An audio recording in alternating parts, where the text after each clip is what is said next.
Hello, everybody. I'm John Self, and welcome to Guiding Your Career Group Coaching. This is Lunch and Learn. We're running about 15 or 16 minutes late. We had some technical issues with Zoom, probably operator error, as you can tell by the color of my hair.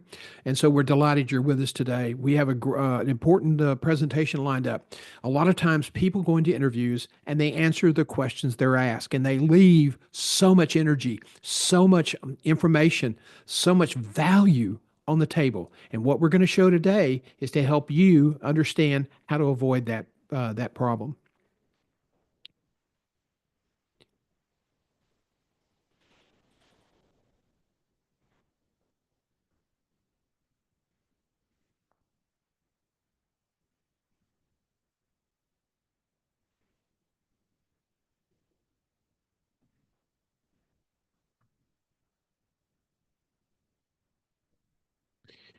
So we're ready to get started, and we're glad you're joining us. This is Lunch and Learn and Guiding Your Career. Answering unasked questions. People say, well, how do you do that? If it's not asked, how do you answer? Well, this is about leveraging your values, your successes to add impact to the interview. I will tell you, the only people sometimes that are more unprepared than the applicants for a job interview are the people conducting it. So you want to go in with a strategy. You want to go in with a lot of information. If you're not asked about that specifically, you need to figure out how to get it in a way that does not interrupt the flow of the interview.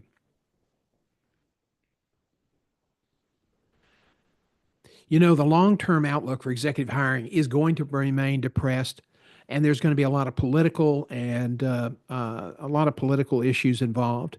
And there's also looking at tariffs and other things. Plus, we have global geopolitical issues. So there's just a lot of uncertainty. And technology and recruitment, I think, is going to take over more of the talent tracking, candidate identification, and initial screening of potential applicants. So this means that if you get through all of this mess, if you are able to get a referral into an organization, which is probably the best way to get into an organization these days, when you get to the table, you cannot afford to leave anything on the table. So we've lost our feed. I don't know why.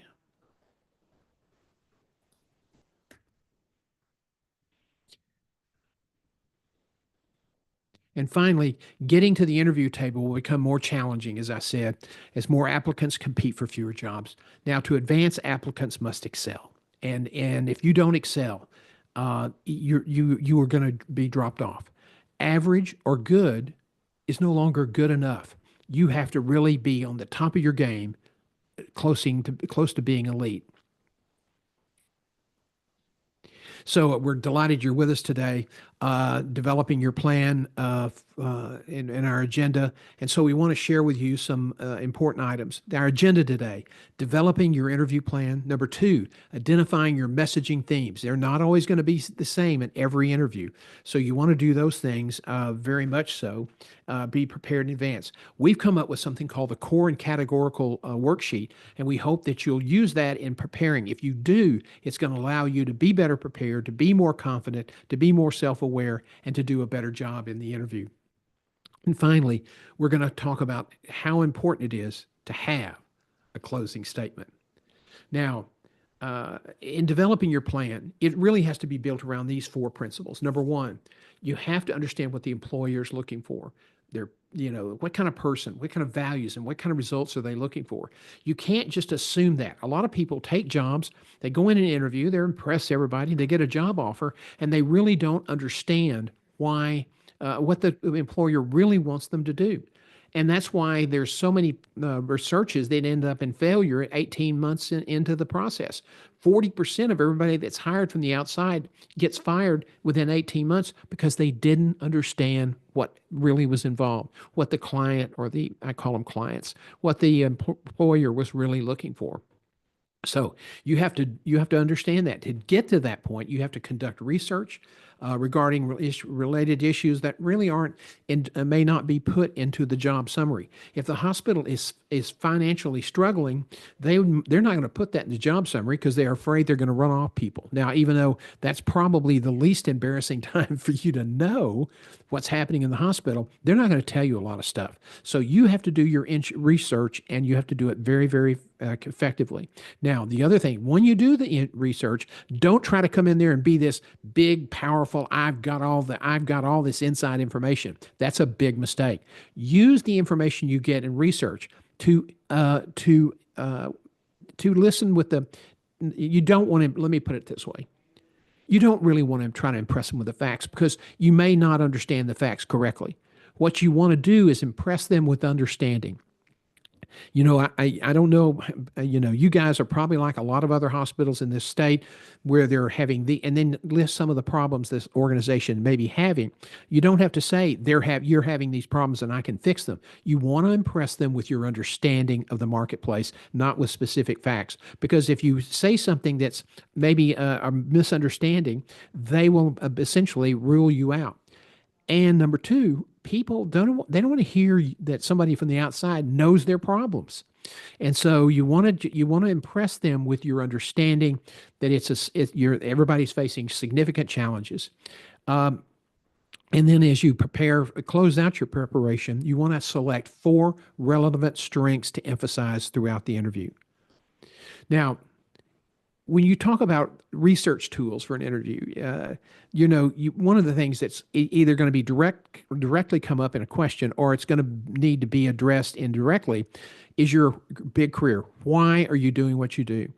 Career coaches, mentors, and colleagues and CEOs in targeted organizations, they want to know, where are you going? What do you want to accomplish? And the big what is a key question. So when you do that, this is part of the foundation for being able to answer questions that are not asked. As you look for more inside information, you want to look at contacts, your industry directories, the LinkedIn site, websites, vendors, people that you've dealt with in the past. When I was doing hospital management services, I knew a bunch of the senior executives at Owens Minor. And they were in markets or served markets that were my primary target area. And so I had a lot of good information, and they would introduce me to the general managers of the branches that were close to the clients. And those guys wouldn't violate any confidences, but would tell me a lot about what was going on. Well, they run behind on their billing about 90 days, and they knew I was trying to go in and help them, and they knew I would protect their client relationship. So sometimes you have those kind of trade-outs. Talk to vendors. Look for connections, people, places, and events. I had a candidate client once that didn't realize that he was in the same fraternity at the same university just a year after the guy who was making the hiring decision. Now, you would have thought that would have come up, but it hadn't. So there can be some real surprises when you start looking for people, places, and events that will connect you with the people that you're going to be interviewing with. And this knowledge gives you an undercurrent of confidence, self-awareness. So having all this information, you don't need to say, I went to school, I was there a year after you, or you were there a year after me. You don't need to say that. Just say, one of the things I loved about my college and my fraternity was blah, blah, blah. Okay. And that's, you've made the connection. You've given the empathetic answer.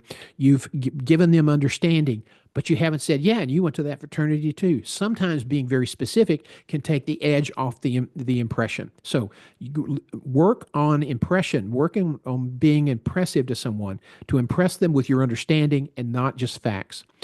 The other thing you can do, if you have targeted organizations that are a corporate or investor-owned, you can look at SEC filings, public records, news reports, and again, your contacts on LinkedIn.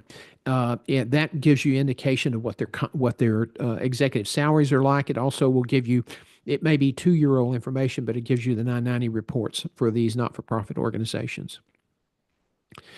Okay. A lot of people struggle with this part in the sales process. They struggle with this part in the interview process. They don't want to sell themselves. They're an important executive. They worked hard. They've gotten a great degree, and they're not going to stoop to the level of being in sales. Well, 1 in 9 Americans are in sales, and guess what? So are the other 8. That means that everybody, either directly or indirectly, is involved in sales. And this is from Daniel Pink, who's a brilliant author, journalist, and speaker. So that we're all in the sales business. And you don't discount this. Don't run away from this. This is something that I think that you absolutely, it's so important that you pay attention to this concept, because the people who get hired are not necessarily the best qualified. The people who get hired are the people who go in and communicate their value effectively. In other words, they sell themselves. And it may not be like trying to get them to buy a car using all those high pressured sales techniques, but they're educating, and they're doing it with confidence. They're doing it with maybe some humor. They're doing it with engagement.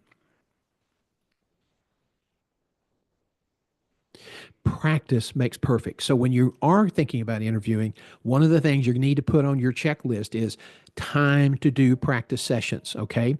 Now I'm moved over from a Restream platform to directly using Zoom, and it's a great platform, great quality transmission, but it has a lot of quirks on how you share your screen.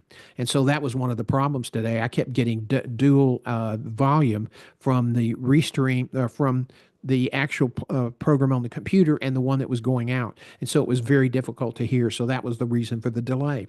But practice, learning all these issues makes for perfect performance. And so I still have some practice to do with Zoom. You have a lot of practice to do when you go in for an interview. Let me tell you why. Because most people, according to recruiters, when they go in for interviews, are unprepared. They don't really have any good stories selected. They don't really know what to have good examples of their successes. They're trying to answer questions on the fly. And a lot of the questions you're going to get are questions that you should have some idea how you want to answer. But that's why you practice. That's why you do your homework. That's all. That's really important. Now, in the issue, when we talk about questions you may not be asked, I think if you can go through these 8 questions, you will reinforce your leadership brand. Now, it's not complicated stuff. This is not rocket science. Now, doing it, mastering it, executing, it's not easy. But if you work at it, you can too do a better job. Okay, so you have themes. Number 1, tell me about yourself. Now that's the ubiquitous first question, and most everybody asks that, or they'll ask some variation of it. 2, what are you passionate about? And then number 3, what is your mission in life? And number 4, why do you want to work here? Those are questions that you're going to be asked, and it's really important that you be prepared to answer these questions. They may not ask them directly, but if you have good answers for each one of these questions, you will be in better condition. Now, let's focus on some of the answers you can use. For example, tell me about yourself. Do not summarize your career. Talk about your family values, your early jobs, etc. That working in healthcare is more of a job. It's not a job. It is, but it's not just a job. It's really, in healthcare, it's a privilege. And I coached one of my clients to say that because he really believed it, but it wasn't using that level of emotion. And when he got the offer, the executive who knew me found out that I had been coaching him, and he said that's one of the best. He said that answer meant so much to me, because he said we have all these people here that are, trying to drive change and drive revenue and do all this other stuff. He said, I want people who understand that healthcare is a calling. That healthcare, yes, we have to be good stewards of the money, but we also have to do a good job at taking care of the people, and the people who are in our care, to quote Simon Sinek. Number 2, tell me what you're passionate about. Well, I'm passionate about serving others, mentoring, coaching, and engaging the team to ensure improved results. I want to take care of the people in my care. Again, when you are recruited, a lot of times, it's like getting married. People don't really, they don't really want to, they're really anxious about bringing somebody in from outside the organization who may upset the culture, who may take an organization that's got some issues, a division or a department that has some issues, but their style, their lack of people skills they come in and make things worse. Recruiters care about trust, and they care about likability. They want to know that you're going to do a good job. Now, a lot of times you'll be asked, well, where do you want to be in 5 to 10 years? And you just, one of the better answers is, I want to be an operational executive versus a CEO. I'm passionate about building the team. And then the goal stuff here is things that you can add. promoting professional growth, and being accountable for the goals that I promised to achieve. I am enthused by complexity, and that's why I like the operations. Some people are really great with the strategy and the political outreach and the consensus building on an external. They're good at looking at the customers and facing the public. I'm better working with teams internally and building strong performance. These are questions that really talk about your values. And this, you may not be asked this question, what do you want to be doing 5 years or 10 years? But you can say, my long-term plan here is to be really good at operations because that's the nuts and bolts of what we do. That's not to discount the importance of strategy, of looking out, of making connections, of building consensus, finding new customers. But I'm passionate about building a team. I'm passionate about promoting professional growth. So you answer a question, and it may not be asked. And if they're not asked, just say, one of my goals, one of the reasons I'm interested in this job is because it'll help me become more adept at operations. I think there's great opportunity here for me to learn and for me to make a meaningful contribution. They may say, well, what do you want to do? Okay. You say, I want to be a COO. And a lot of people will stop right there. That's not good enough. To now, you have to add some of your value. You have to add some of your personality. You have to add some of your passion. Okay. So why do you want to work here? Well, I think again, you want to know what their mission, vision, and values are. Yeah, I know a lot of candidates that show up and they kind of looked at it one time, but they really can't talk about it. What you want to say here is, they may not ask about if you know what their mission, vision, and values. Matter of fact, you can almost bet the ranch they won't ask. But what you can say is one of the reasons I'm here is because I like your mission. I like your vision and values. And I hope that's not just a book gathering dust on the shelf, because what I will do, my style is to understand those and make those integral to my daily leadership style. Okay. So that's not a question you're going to be asked, but now you're able to give answers. You're giving more information about who you are and why they should hire you. Okay. Let's look at some other themes.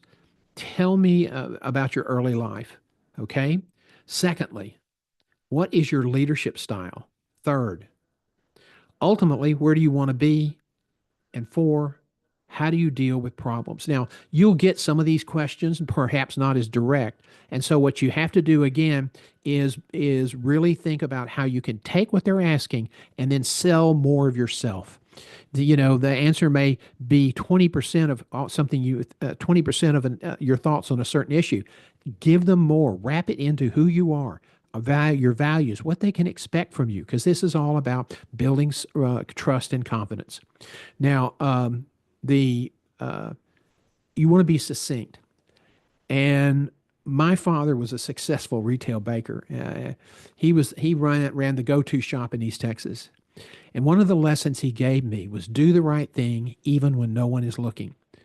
I work at that every day in my professional and personal life.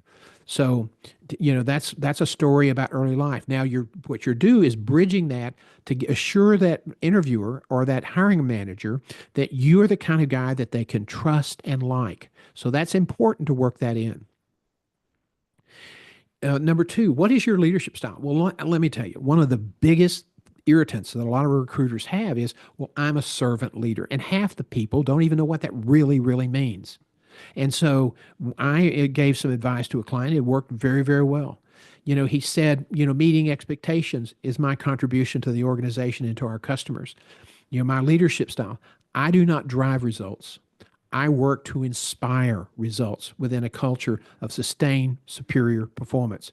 And I give them clear expectations. Now, he's taken a question that he could have answered very simply, a servant leader. And he's added more of his personality, more of his values, more of his passion, more insight into who this person is. That's called answering unasked questions.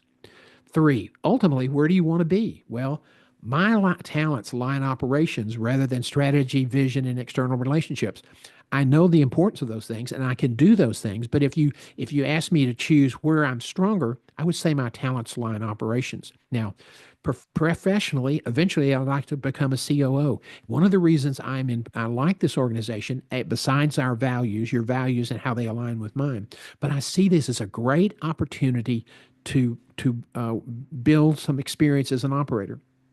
Because ultimately in my career, I want to achieve my professional goals, but I also want to be a good husband and a father and achieve work-life harmony. Now, again, you don't, that's an additional load of information into that question. How do you do, where do you want to be? And this is what you can do to give them more assurance that your values are aligned with them and that they're not hiring the devil in disguise. Four, um, how do you deal with problems? And a lot of times, people give a kind of a textbook answer. Think about this. I focus on communications and values. When there are problems, there's generally communications issues. And so when I come in to sit down to help resolve the issues and build consensus and get everybody focused at going in the right direction again, I listen to understand. I don't listen to get my way. I listen for what sounds like a good solution to this problem. I do not want to assume an answer. That's this solving a problem, how the department runs or the division runs. It's not about me. It's about what's best for this organization. Again, you're loading your answer with more values and more information to give them the assurance that you have the ability to do the job in a way that they're going to be trustworthy and like you very much. Well, when you break down a job by categories, and this is really, really important because this is where you can really help yourself get prepared. Okay. Financial management is one area almost every job has. It may just be, meeting your budget and not overspending, on the expense side. And if you're a revenue producer, you'd be sure you achieved your financial contribution targets that finance has set for you. Secondly, you're always going to have human capital. That's HR. And you want to focus here if you have information about turnover rates or engagement. Now, I can tell you most every company in the country has low engagement scores. If you have the ability to improve engagement and have some success in doing that, you want to beat that with like a loud drum, because that is money in the bank. People, when you have people that are not turning over and when they're more engaged, you are going to have a more successful organization. Marketing, sales, and revenue growth. Most every job, you may be a marketing department internally, but you have clients. They may be internal clients, but you still have clients, and so you have to represent them as if they were an outside client and provide them support and service. Not treat them like they're somebody who's just a bother to you or somebody who doesn't understand how marketing really works. So you have to look at that, and it's about service and it's about revenue growth. Number four is customer satisfaction. Every job has some level, some application of customer satisfaction. And five is governance. Now, that's not necessarily reporting to a board, although certain people do. This also may apply to your reporting relationships within the organization. And when you're preparing for an interview, every interview you go to, even if it's the third interview for the same job, get out your core and categorical worksheet, look over what you previously filled in for this particular job, and look to how you can fine tune your message, how you need to change your examples of success. Those are your stories, and that's what people are going to remember. So you want to constantly fine tune your message, and the core and categorical form will help you do it. Secondly, if you look at the form, it will also say, okay, if I were interviewing myself for this job, what questions would I ask? Will you be surprised? A lot of the questions you'd ask yourself are questions you're going to get asked by the hiring team. So that's another way to get prepared. And you want to ask those questions for each category, those five categories I've listed here. There may be a few more, but that's why you want to break it down by categories for the job that you're applying for. You also want to look at what your strengths are and what your weaknesses are. And you want to curate a list of stories for each category, all five categories, that will illustrate your success, your innovation, your customer service, those kinds of things. The core things you want to stress in the interview. Again, if you have a plan for your interview, you're going to know where you want to take the messaging. If you don't have a plan, you're going to end up just answering questions that the prospective employer asks. And that's not a good place to be. Now, here's what our core and categorical form looks like. You can go online to johngself.com and go to our membership tab on the right hand side. That will take you to the courses page, and you can download a PDF format of the core and categorical questions. If you still have questions and you want to ask how to use it, you can go to our front page, our home page, and go to the bottom, and there's a tab called Talk to John. Click that, and you can get a 30 minutes of time with me. Okay, I'm happy to help you. Okay, so now let's look again at the core and categorical form. First of all, the categories of the job, operations, human resources, these are fairly standard. Then you want to take your value brand statement. That's, some people call it their elevator speech, which I wish they wouldn't use that, because that's a statement that came out of the 50s and 40s and 30s. Basically, an elevator speech is, this is what I've accomplished in my life. This is what I've done. A value brand statement is, I've done this, but this is what I have achieved. It's a value oriented, not history oriented. So you really want to emphasize the value side of your presentation. So you look at break the categories down, and then you take your value brand statement, because that gives you overall messaging guidance. You want to talk about strengths for each category. You want to have some successes with examples. If you have some weaknesses, don't try to hide those. Don't try to not answer those, because that makes you look really bad. Recruiters ask because they want to see how you're going to respond. Do you twist in the wind? I mean, it's an indication of your emotional intelligence, and so that's the reason it gets asked. You want to talk about your weaknesses. You want to be authentic, talk about something that's an issue, then quickly pivot and talk about how you work to offset that. And I think that's really, really an important thing to say. My weakness is, if you hadn't figured it out already, I'm very verbal. Okay, now that's a great strength when I'm doing public presentations, or I'm working with big groups of board members and executives in a training session or in a sales presentation. But there are times when, I don't know when to shut up, and I've had to really work at that over the years. And I know I'm getting better because my wife told me I was. So that's the gold plate for improvement. But you want to admit the problem, make a little light, maybe use some self-deprecating humor, and then quickly spin and talk about how you have offset this problem. I was interviewing a candidate once in St. Louis, and I asked him about his weaknesses, and he said, maybe we better call my wife first. Well, I was videotaping the interview to use part of it to show the board about this candidate, so they'd kind of get a sense of the personality. And they had all been kind of just sitting there, just kind of nonchalant. And when he said that, everybody laughed. The women knowingly, the men nervously. But all of them leaned into the table to watch the video monitor, because they decided, we like this guy. So sometimes talking about your weaknesses and using a little using a clever line, or pivoting to success, people like redemption. Okay. Don't be afraid of your weaknesses, but talk about how you've worked hard to make them less so. Everybody, including every person that interviews you, has weaknesses. Don't act like you're Superman. Now, also think about the questions you would like to ask the organization, the candidate, if you were doing the interview. And there may be something in your past that you've made a terrible mistake, and you're scared to death you're going to be asked about it. And we call that an OMG question. Just be prepared. Sit down. If you have something that made Becker's, if you're in healthcare, or made the local newspapers, that might be discoverable in a good background check. Just think about what happened, write an explanation, and talk about the lessons you've learned. And then if you feel real confident, you feel like you're building good relationship, then you look up and say, the one thing I can assure you, that was a painful lesson for me to learn, and you'll never have to worry about me doing that again, or anything like that again.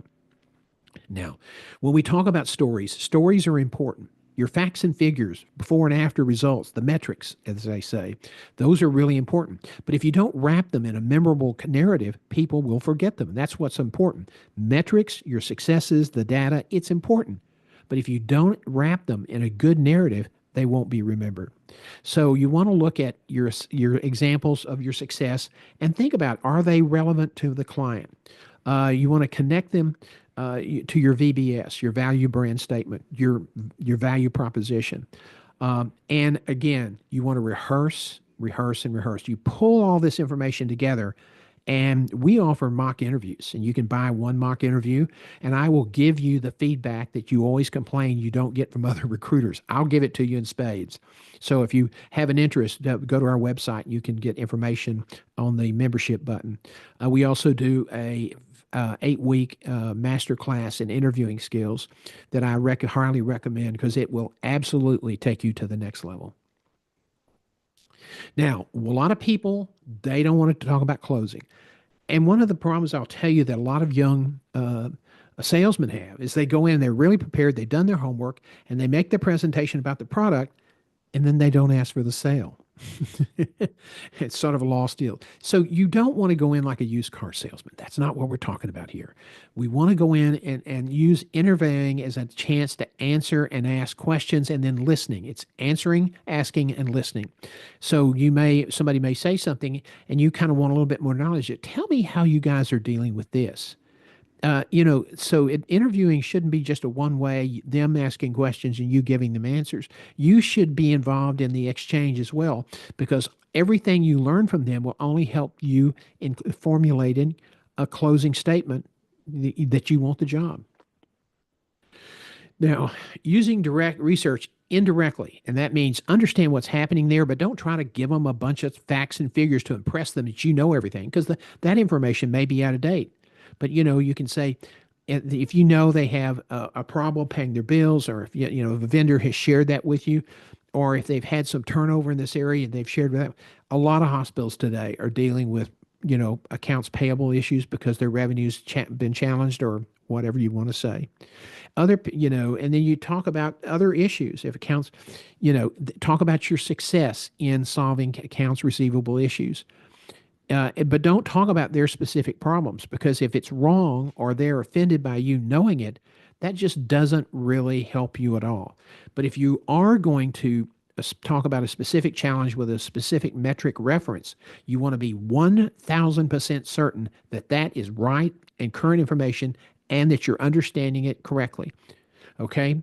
You know, I think that's, if you're going to talk about turnover, for example, that's an unreported, savings for everybody's balance sheet. But people don't like to talk about their turnover rate. But it's money lost. It's opportunity lost. And so if they have a big turnover rate, you can say, you don't know what their average salary is, but you can say, when I was the vice president over clinical operations, one of my reporting areas was OR. And we noticed that we were beginning to lose more and more of the senior nurses. And we also realized that to replace them, we were having to spend more and more. A lot of these people were leaving to go to other jobs. And so what we did was sit down and listen and think through why these people may not want to stay with the organization. And if this was a turnover rate of about 24%, they came up with an average salary in that group cohort, and they then said, this saved 45,000 or 150,000. I saw a hospital in Indiana once that we talked about their turnover rate in the ICU and the OR, and they were spending an additional $8 to $10 million on interim fees, recruiters, everything, just to replace the people that were leaving because they didn't have a good leadership team in place. Okay, so when you do all of these things, again, the metrics are important. The before and after comparisons are great. But when you wrap them in a narrative, that allows you to add extra weight, extra information to a question that they may not have directly asked for. Now, you're not going to believe this. This was actually said by a CEO candidate. If I commit to solving their problems, they might hold me accountable. And my response is, no kidding, really. This is an environment where just showing up and doing a good job and convincing them that you know how to run a hospital, that ain't going to work anymore. You have to go in, understand what their issues are, and make a commitment that you'll help them solve the problem. They're not hiring your resume. They're not hiring where you went to school. They're hiring somebody who's educated, who has experience that they believe can solve their problem.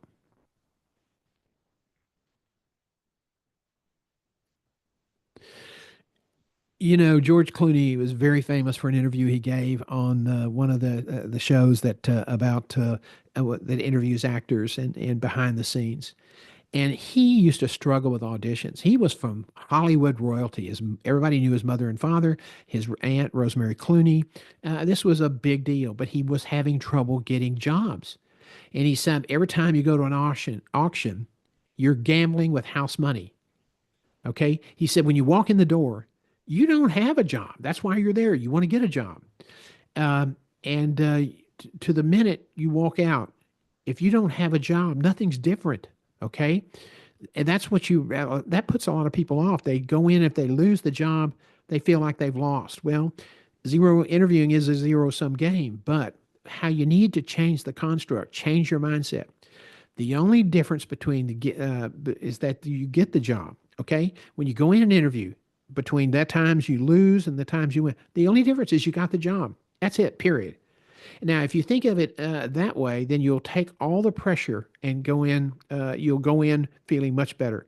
And you'll say, the worst thing that can possibly happen is that I don't get the job that I already have. George Clooney said, I went in believing I was the solution. I did some homework. I talked to people. I knew what they were asking for. And he said, and this is true about executives, including healthcare people, we get in our way a lot. A lot of times you will do things that will screw up the process. Some people love auditioning, some people love interviewing, but they're not good at it. And so if you're struggling to close a deal, then we can help you with our interview training. He used to say, every time I'd go in, I thought, God, I hope I don't screw this up. And I know people that do that in job interviews all the time. And he said, once I became successful, I sat on the other side of the couch. And instead of thinking, I hope this guy didn't screw it up, he said, God, I hope this person is our Savior. I hope this person is the individual that answers our questions and solves our problems. So as we wrap up today, let's talk about the takeaways that you need to really keep in mind. First of all, believe in yourself. These are kind of general here.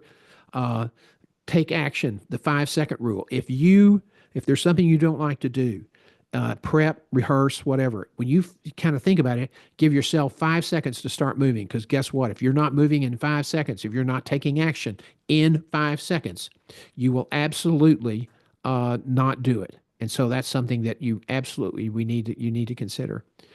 And you have to stay positive. I mean, you're going to run into a lot of competition, and you're going to get your teeth kicked in sometimes on a job you really want, you think you should have gotten.